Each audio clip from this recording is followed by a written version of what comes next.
আগে ছাত্রলীগ গ্রাম কোপাইতে হলো জগন্নাথে, এখন হলো ছাত্রদল কোপাচ্ছে। আগে হলো যুবলীগ কোপাইতো, এখন হলো যুব হচ্ছে। ফলত আমরা এই ব্যবস্থা যে এটার হলো পরিবর্তন চাই। পরিবর্তন যদি করতে হয় আমাদের সামনে একটাই ওয়ে, সেটা হলো বিএনপি সরকারের পতন করাইতে হবে। হয়তো বিএনপি সরকারের পতন, অথবা বিএনপিকে সংস্কার মেনে নিতে হবে। যদি মেনে না নেয় তাহলে হলে বাংলাদেশে অবশ্যই তাদের পতন হবে। আমরা এখন যে পর্যায়ে এসেছি, এই পর্যায়ে শেখ হাসিনার যে আমল, ফ্যাসিস্ট সিস্টেম, তারেক রহমান ওই সিস্টেমের উপরে বসেছেন, বিন্দু মাত্র কোনো পরিবর্তন হয় নাই। যদি না হয় তারেক রহমানের বিদায় ঘণ্টা বেজে যাবে বাংলাদেশ থেকে। এবং এটা তারেক রহমান, আমি আজকে লিখে দিয়ে গেলাম, তারেক রহমান থাকতে পারবে না যদি সংস্কার বাস্তবায়ন না করে। ছাত্রদল যুবদল তো অনেক পরের কথা, এখন ওনারা রামদা নিয়ে মাঠে নেমেছে, আমরা প্রশাসনের দিকে তাকিয়ে আছি। প্রশাসন যদি এটা নিষ্ক্রিয় করতে না পারে তাহলে তো আমাদের নিরাপত্তা আমরাই নিশ্চিত করতে হবে। সবাই প্রস্তুত হন ইনশাআল্লাহ। তো আমাদের গত ৭১ একটা দলিল হয়েছিল বাংলাদেশে। সেই দলিলটার ভিত্তি ছিল সাম্য, মানবিক মর্যাদা এবং ন্যায় বিচার। এই তিনটি ভিত্তিতে যে রাষ্ট্রের দালিলিক যে প্রমাণ বা চুক্তি গঠন হয়েছিল, সেই চুক্তির পরে ৫৩ বছরে বাংলাদেশের এমন কোনো প্রতিষ্ঠান নাই যে প্রতিষ্ঠানটা সক্রিয়ভাবে কাজ করেছিল। ৭১-এর পরে মুজিব আইসা বলল এই তিনটা ভিত্তিতে চলা যাবে না। মুজিব হলো সংবিধানে 4টা জিনিস দিয়ে দিল এবং নিজের একটা রক্ষী বাহিনী বানাইল। মুজিবের পরে যখন জিয়াউর রহমান আসলো, জিয়াউর রহমান এই সংবিধানের একটি পরিবর্তন উদ্যোগ নিয়েছিলেন। সেই সময় একটা ভোটও হয়েছিল, কিন্তু জিয়াউর রহমান সাহস করতে পারেন না এই সংবিধানটা পরিবর্তন করার জন্য।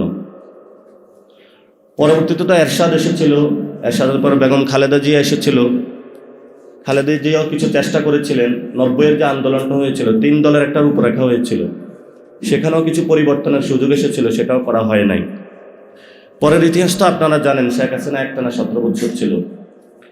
17 বছর থাকার পরে যখন এই পুরো ব্যবস্থাটা ভেঙে পড়লো, তখন আমরা বলছি যে আমাদের একটা নতুন ব্যবস্থার মধ্য দিয়ে যাইতে হবে। এই সামাজিক চুক্তি লাগবে, যে সামাজিক চুক্তির আয়তা হলো আমাদের খুনিরা থাকতে পারবে না, শেখ মুজিবের রক্ষী বাহিনী থাকতে পারবে না, আমাদের উপরে যে ভারত রাষ্ট্র প্রতিনিয়ত আমাদের আজাদিকে নিয়ে যাচ্ছে, সেই ভারত রাষ্ট্রের এখানে ইন্টারফেয়ারেন্স থাকতে পারবে না। আমরা সেই জায়গাটার নাম বললাম নতুন বন্দোবস্ত, যেটাকে ইংরেজিতে বলে নিউ সেটেলমেন্ট। এই নিউ সেটেলমেন্টের জায়গাটা বিশ্ব বহু রাষ্ট্র হয়েছে। যেমন আপনারা ধরেন কোরিয়া, দক্ষিণ কোরিয়া এখন 5th রিপাবলিকে আছে। তারপরে নেপালের উদাহরণ আসেন, নেপালেও তারা তাদের মধ্যে নতুন সেটেলমেন্ট করেছে। যুগে যুগে অনেক জায়গায় নতুন সেটেলমেন্ট হয়েছে। সেই সেটেলমেন্টের যখন আমরা কথা বললাম, অনেকে রাজি হইল না যে সেটেলমেন্ট দরকার নাই। কেন দরকার নাই এটা তো আজকে আপনারা বুঝতে পারছেন, যে তাহলে আজকে হলো রামদা দিয়ে কাউরে কোপাইতে পারবে না। এই রামদা দিয়া কোপানোর জন্য ওই সময় হলো বিএনপি হলো নিউ সেটেলমেন্টে যায় নাই। এবং এই গণ অভ্যুত্থানের পরে ক্যাম্পাসে দেখি যে সব ছাত্র সংগঠন একসাথে ওই মারামারির জন্য রেডি। পরে আমরা 3 জন গেলাম, সকল ছাত্র সংগঠনকে ডাকলাম। ডাকার পরে প্রায় 15-20টা ছাত্র সংগঠন একসাথে হয়েছিল। হওয়ার পরে সবাই বিক্ষুব্ধ, কে কাকে খাবে, কে কাকে মারবে। আমরা বলতেছি আজকে থেকে ক্যাম্পাসে কোনো মারামারি চলবে না। যেই ক্যাম্পাস থেকে মারামারি করবে তাকেই প্রশাসনের কাছে হ্যান্ড ওভার করা হবে।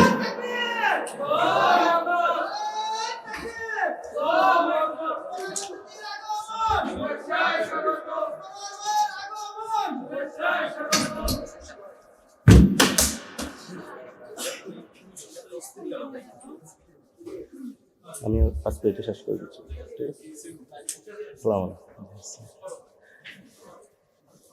সেই সময়কালীন সকল ছাত্র সংগঠনের মধ্যে একটা চুক্তি হয়েছিল যে আমরা ক্যাম্পাসে মারামারি করব না।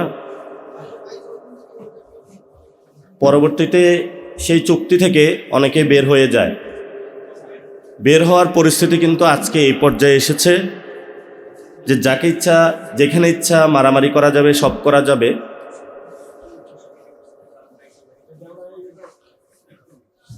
এবং পরবর্তীতে যখন সরকার গঠন করা হয়েছিল, সেই সরকারে সকলেরই অংশগ্রহণ ছিল। সরকারের কয়েকদিন যাওয়ার পরে একদল বলল যে আমাদের লোক নাই এখানে। এর কয়েকদিন পরে একদল বলল যে না আমাদের লোক নাই। পরবর্তীতে দেখলাম ঢাকার রাজপথে হলো খোকাপুত্র ইশরাক নেমে গেল, আন্দোলন করে, সব জায়গায় শুধু আন্দোলন হচ্ছে। আমি নিজে ডিরেক্টলি 194টা আন্দোলন যেখানে হলো মাঠে গিয়ে কাজ করতে হয়েছে। এখন অনেকে বলবে আমরা তো প্রশাসন না, কাজ করেছিলাম কেন? কাজ করেছিলাম এই জন্য, সবাই মারামারি করে, প্রশাসনও ডিল করতে পারে না। পরবর্তীতে আমরা ন্যায় এবং গণতন্ত্রের ভিত্তিতে একটি নির্বাচনের মধ্য দিয়ে বাংলাদেশকে তুলে দিলাম, কিন্তু সেখানে কোনো গণতন্ত্রের ছোঁয়াও দেখতে পাইলাম না। আমি নিজে এক্সপিরিয়েন্স করলাম যে বাংলাদেশে এই ইলেকশনটা একটা সঠিক ইলেকশন হয় নাই, যেখানে ইঞ্জিনিয়ারিং হয়েছে, এবং ইঞ্জিনিয়ারিং হয়েছে এখানে একজন রাজসাক্ষী আছেন যাকে হলো ইঞ্জিনিয়ারিং করে হারানো হয়েছে। ওই ইলেকশনের আগে আমরা বলেছিলাম আমাদের বাংলাদেশে 3টি জিনিস বাস্তবায়ন করতে হবে। যেহেতু নতুন সংবিধান হয় না, আমরা একটু পিছাইলাম। ঠিক আছে, তাহলে একটা সংস্কার কমিশন হবে, সংস্কার বাস্তবায়ন করতে হবে, এবং যারা 1400 শহীদ হয়েছে তাদের বিচার করতে হবে। সেটাও বাস্তবায়ন হয়নি। বাংলাদেশে সন্ত্রাসের রাজত্ব চলছে। আপনারা জানেন ইতিমধ্যেই জগন্নাথের যিনি নির্বাচিত জিএস, তার উপরে অতর্কিত হামলা চালানো হয়েছে। জীবন মৃত্যুর সন্দিক্ষণে আছেন। ঢাকালিয়ার ওইখানে সন্ত্রাসীরা মারামারি করছে, মারামারি না, হামলা চালাচ্ছে। মারামারি হলো দুই পক্ষের মধ্যে, আর এক পক্ষ যদি হামলা চালায় ওটা মারামারি হয় না। ঢাকা কলেজও হয়তো বা একটু পরে শুরু হবে, এই জন্য শুরু হয়ে গেছে। আচ্ছা, আমরা আজকে এখানে একসাথে হয়েছি যখন আজকে 4 তারিখ। আমি যদি 2024-এ ফেরত যাই, ঠিক এই সময়টাতে কারফিউ জারি হবে। আর্মি আমাদেরকে বলল যে আপনাদেরকে শাহবাগ ছেড়ে চলে যেতে হবে, যেই কোনো মূল্যে আমাদেরকে থাকতে দিবে না, অতর্কিত হামলা চালানো হবে। পরবর্তীতে আমরা চিন্তা করলাম যদি ক্যাম্পাসের ভিতরে যাই তাহলে একটা পুরো রাত একটা ম্যাসাকার চালানো হবে, আর যদি থেকে যাই তাহলে ম্যাসাকার চালানো হবে শাহবাগে। আমার মনে আছে আমি আর নাহিদ ছিলাম, আরও 4-5 জন ছিলাম। পুরো ঢাকাতে সব বাসায় ফোন দিয়েছিলাম, কেউ বাসায় জায়গা দেয় নাই। এখন অনেক বিপ্লবী বের হয়েছে। পরবর্তীতে আমরা একটা বাসায় আশ্রয় নিয়েছিলাম।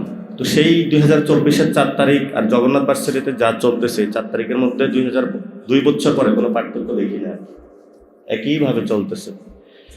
আজকে এখানে প্রোগ্রামে উপস্থিত আছেন ডাকসুর সম্মানিত বিপি, টঙ্গী ক্যাম্পাসের সম্মানিত অধ্যক্ষ সাহেব, আসাতিজায়ে কারাম, তালাবায়ে এজাম। আমি পড়াশোনা করেছি দারুন নাজাতে। আমি ঢাকাতে মীর হাজারীবাগ ক্যাম্পাসে ভর্তি হইতে আসছিলাম। পরে আমি ওইখানে একটু ঢুকবো, দেখি মীর হাজারীবাগে মারামারি চলতেছে, মানে যেদিনই ভর্তি হইতে আসছিলাম। পরে এলাকা থেকে বের হয়ে অন্যদিকে চলে গেছি। পরে শুনলাম যে আরেকটা মাদ্রাসা ভালো আছে, সেটা হলো দারুন নাজাত, ওইখানে ভর্তি হয়েছিলাম। তো আমাদের পরীক্ষার হল ছিল হলো মীর হাজারীবাগ এই ক্যাম্পাসে, এবং মীর হাজারীবাগে হলো আইসা শুনছি এখানে বিপি আছে, টঙ্গীতেও বিপি আছে, কিন্তু আমরা দারুন নাজাতের বিপিজিএস কিছু পাই নাই। এটা আমাদের দুর্ভাগ্য। তো আপনারা তো একদম শুরু থেকেই যে কিভাবে নতুন লিডারশিপ সৃষ্টি করা যায় এই চর্চাটা করে থাকেন। পরবর্তীতে মীর হাজারীবাগের এখানে আমি কোচিংও করেছিলাম, অনেক শিক্ষকের সাথে মেশার সুযোগ হয়েছিল। টঙ্গী ক্যাম্পাসেও গিয়েছিলাম, সেখানে অনেক শিক্ষকের সাথে মেশার সুযোগ হয়েছিল। দারুন নাজাতেও অনেক শিক্ষকের সাথে মেশার সুযোগ হয়েছিল। আলহামদুলিল্লাহ, যারা বিশেষত 4-5টা ক্যাম্পাস, যেমন হলো জামিয়া কাসেমিয়া, জামিয়া আহমেদিয়া সুন্নিয়া, যারা হলো দ্বীনের মডার্ন যে এডুকেশন, দুইটার সমন্বয়ে, কি এগুলো কি আসে না? আচ্ছা, সমন্বয়ে বাংলাদেশে একটা খুব ভালো জায়গা নিয়ে যাচ্ছেন। আমরা পরে যখন ক্যাম্পাসে আসলাম, আমাদের মধ্যে আবার এই 5টা-6টা ক্যাম্পাসে যারা ছিল তাদের মধ্যে আবার একটা বন্ডিং হয়ে উঠত, এবং দেখা গেছে যারা টপার ছিল ইউনিভার্সিটিতে সবগুলো এই ক্যাম্পাসগুলো থেকেই থাকতো। আমাকে কালকে বিপি সাহেব বললেন এখানে আসার জন্য। আমি ওনার নির্দেশ ক্রমে এখানে চলে আসলাম, কারণ এখানে এসে মনে হচ্ছে যে আমি আবার সেই ক্যাম্পাসে আছি। তো এটা ভালো লাগলো যে আপনাদের সাথে কথা বলার জন্য, দেখা করার জন্য। আমি চেয়েছিলাম যে অন্য লাইনে যাব, একাডেমিয়াতে, কারণ সাইয়দ কুতুব, কারজাবি রহমতুল্লাহ আলাই ওনাদের বইগুলো আমার অনেক বেশি পড়া ছিল। নাসিরউদ্দিন আলবানী ওনার বইগুলো আমি বেশি পড়তাম দারুন নাজাতে থাকাকালীন। আমার একজন শিক্ষক ছিল, যদিও দারুন নাজাতে ওই বইগুলো পড়া যেত না ওইভাবে। তো ওইখান থেকে দেখা গেছে যে একাডেমিয়াতে কাজ করব, ক্যাম্পাসে আসব, কিন্তু জীবনের গতিবেগে একাডেমিয়া থেকে অন্যদিকে ছিটকে পড়লাম। তো এখন হলো রাজপথের একাডেমিয়াতে আছি, যেখান থেকে প্রতিনিয়ত শিখছি। সেই শিখার মধ্যে হলো কখনো রক্ত ঝরছে, যেগুলো আগে বইয়ের মধ্যে পড়তাম এখন সরাসরি এগুলো এক্সপিরিয়েন্স করছি। আমাদের ক্যাম্পাসে এসে যেটা এক্সপিরিয়েন্স হয়েছে, আমি তো আবার এই ডি ইউনিট দিয়ে হলো বিজনেস ফ্যাকাল্টিতে চলে আসছি। ওই জায়গায় আমার একটা অনুভূতি সৃষ্টি হয়েছে যে মাদ্রাসা সেক্টরে কমার্স সেকশনটা চালু করা যায় কি না। সায়েন্স আছে, আর্টস আছে, এবং আমাদের দারুন নাজাত থেকে মিল্লাত অথবা যে কোনো জায়গা থেকে সায়েন্স থেকে প্রচুর পোলাপাইন হলো বুয়েট মেডিকেলের চান্স পাচ্ছে। তো ইনশাল্লাহ আমরা ক্ষমতায় আসলে বা আল্লাহ সুযোগ দিলে 11 দলীয় জোট অথবা এনসিপি যেভাবে হোক না কেন, আমি নিজে পার্সোনালি এটা চেষ্টা করব। কারণ যেহেতু কোরআনে এসেছে আহাল্লাহ চালু হয়ে গেছে, যাক আলহামদুলিল্লাহ। কারণ কমার্সে আমি যেটা গিয়ে দেখেছি, আমরা একদম 3 থেকে 4 জন স্টুডেন্ট ছিলাম। তো এটা খুবই ভালো দিক, যেহেতু কোরআনে এসেছে যে আহাল্লাহুল বাই'a ওয়া হাররামার রিবা। মাদ্রাসা সেক্টরে যারা আছেন অনেকেই ব্যবসা বাণিজ্যে নিয়োজিত আছেন, অথবা আমি যখন বাইরের কান্ট্রিগুলোতে যাই সেখানেও অনেকটা দেখতে পাচ্ছি। কিন্তু এটা প্রাতিষ্ঠানিক শিক্ষা না থাকার কারণে অনেক জায়গা থেকে পিছিয়ে যেতে হয়। এটা সলভ হয়ে গিয়েছে, এটা যারা করেছেন আল্লাহ তাদেরকে জাযা দান করুন। এখন আমাদের ভবিষ্যৎ কর্তব্য কি? ভবিষ্যৎ কর্তব্য হলো, বাংলাদেশ হলো একটা আজাদির ভূমি। এই আজাদির ভূমিতে অনেক মানুষ লড়াই করে গিয়েছেন। 47-এ লড়াই করে গিয়েছেন, 71-এ লড়াই করে গিয়েছেন, 90-তে লড়াই করে গিয়েছেন, এবং পরবর্তীতে 24-এ লড়াই করেছেন। আমরা কি রাজনীতিটা প্রপোজাল দিচ্ছি, সেই জায়গাটা হলো দায় এবং দরদের, কম্পেশনের রাজনীতি। অর্থাৎ আমরা যখন বলি যে উম্মতে মুহাম্মাদি বা দরদি নবী, অর্থাৎ উম্মতের প্রতি অনেক ওনার ভালোবাসা ছিল, দরদ ছিল। সে দরদ থেকে ওনার দায়, অর্থাৎ উনি কেউ কাটা বিছায় দিচ্ছে পথে, তারপরে হলো দাওয়াত নিয়ে গিয়েছেন। অনেক কষ্ট দিয়েছে, তারপরেও দাওয়াত নিয়ে গিয়েছেন। কেউ ইসলাম কবুল করবে না, তারপরেও ইসলামের প্রচার নিয়ে গিয়েছেন। এই যে দরদ, যে উম্মতকে বাঁচাইতে হবে, হয়তো আমাদের সময়ে এসে আমাদেরও সে দায় এবং দরদ, এই জায়গা থেকে আমরা রাজনীতি করি। এবং এটা পশ্চিমা বিশ্ব থেকে শুরু করে সব জায়গাতেই যারা ইথিক্যাল ভ্যালুজের উপরে রাজনীতি করে তারাও এই কথাগুলো বলে থাকে। দ্বিতীয় যে বিষয়টা, বর্তমান বিশ্বে আমাদের 3টা হলো সবচেয়ে চ্যালেঞ্জ অতিক্রম করতে হচ্ছে। একটা হলো ইওলজি, আরেকটা হলো ইকোনমি, আরেকটা হলো আপনাদের জাস্টিস বা ডেমোক্রেসি। অনেকে বলে থাকেন যে আমরা খেলাফতের দিকে যাব, অনেকে বলে থাকেন না যে আমরা ডেমোক্রেসির দিকে যাব। কিন্তু যেটাই যাই না কেন, সেটা প্রত্যেকেরই একটা কাঙ্ক্ষিত মানজিলে মাকসাদ বা উদ্দেশ্য থাকে, সেটা হলো শান্তি কায়েম করা। এখন আমরা মনে করি যে আমাদের রাজনীতি যেটা, সেই জায়গাটা থেকে বাংলার যে সিভিলাইজেশন আছে, আমি যদি মৃত্যুবরণ করি বাংলার সিভিলাইজেশনকে নিয়ে আমাকে জিজ্ঞেস করা হবে যে তোমার এখানে 18 কোটি মুসলমান আছে, তুমি তাদের জন্য কি করেছ। এ দায় এবং অনুভূতি থেকে আমরা রাজনীতিতে অনেকে জড়িয়ে পড়ি। তারপরে হলো অনেকের সাথে পরবর্তীতে কথা হয়েছে, আমাদের মধ্যে অনেকগুলা বোঝাপড়া ছিল। কেউ মুসলিম বেঙ্গালির হিস্ট্রিতে বইতে ঘাঁটতে গিয়েছেন, সেখানে তারা পত্রিকা বের করেছেন, এবং প্রত্যেকটা জায়গায় আমরা একসাথে ঐক্যবদ্ধ হয়ে পরে যখন 24-এ একসাথ হই, সেই সময়কালীন শেখ হাসিনা এই বিষয়টা আসলে টের পায় নাই। তো আমাদের ভাইদের সাথে অন্য ভাইদের সাথেও কিছু দ্বিমত হয়েছিল, যা আমরা বলেছিলাম এইভাবে রাজনীতিটা হওয়া উচিত, ওনারা বলেছিল ওইভাবে রাজনীতিটা হওয়া উচিত। আমরা একটু মাঠে কুচকাওয়াজটা বেশি করতাম। কখনো দেখা গেছে যে কাশ্মীর নিয়ে প্রোগ্রাম করতাম, কখনো প্যালেস্টাইন নিয়ে প্রোগ্রাম করতাম, কখনো প্রোগ্রাম করতাম হলো ক্যাম্পাসে হলো ডাকসু নিয়ে, কখনো হলো হলের গেস্ট রুম নিপীড়ন নির্যাতনের বিরুদ্ধে। যে এই কুচকাওয়াজ করতে করতে করতে একটা সময় হলো আমরা শাহবাগে এসে উপস্থিত হইলাম। শাহবাগে আসার পরে হাসিনা বলতেছে তোমাদের গুলি করা হবে। তো আমাদের সাথে অনেকে আবার একসাথে হয়েছে, তারা বলতেছে যে বৈষম্য বিলোপ করতে হবে। আমরা বললাম যে বৈষম্য তো বিলোপ হবে যখন হলে স্বৈরাচারী ব্যবস্থার পরিবর্তন হবে। আমরা কুচকাওয়াজ করতে করতে 3 তারিখ পর্যন্ত পৌঁছলাম। 3 তারিখে অনেকেই বললো যে দফার দাবি কি হবে। অনেকে এখন দফা দাবি লিখে, যে যেভাবে লেখেক না কেন, রেওয়ায়াত বর্ণিত বিভিন্ন রকম হইতে পারে। সেখানে আমরা একটা সুন্দর জিনিস দিলাম যে ফেসিবাদী ব্যবস্থার বিলোপ এবং নতুন রাজনৈতিক বন্দোবস্ত। ফেসিবাদী ব্যবস্থার বিলোপের জায়গায় আমরা বললাম যখন সোসাইটি নতুনভাবে কনস্ট্রাক্ট করে, সেই সোসাইটিতে নতুন করে একটা ব্যবস্থা নিয়ে আসতে হয়, বা নতুন সংবিধান বা নতুন দলিল নিয়ে আসতে হয়। রাসূল সাল্লাল্লাহু আলাইহি ওয়াসাল্লাম যখন মদিনায় গিয়েছিলেন, সেখানে একটা মদিনা সনদ হয়েছিল এবং পরবর্তীতে চুক্তিও হয়েছিল। সেখানে মদিনার যত আউস খাজরাজ থেকে শুরু করে সবাই কিভাবে নতুন করে বসবাস করবে। আর আমি 1 মিনিটে শেষ করব। তাহলে সেখানে মাদ্রাসা শিক্ষার্থীদের কাজ কি? আমি মনে করি প্রাইভেট, পাবলিক, মাদ্রাসা, বাংলা, আমি এগুলোকে পার্থক্য করি না।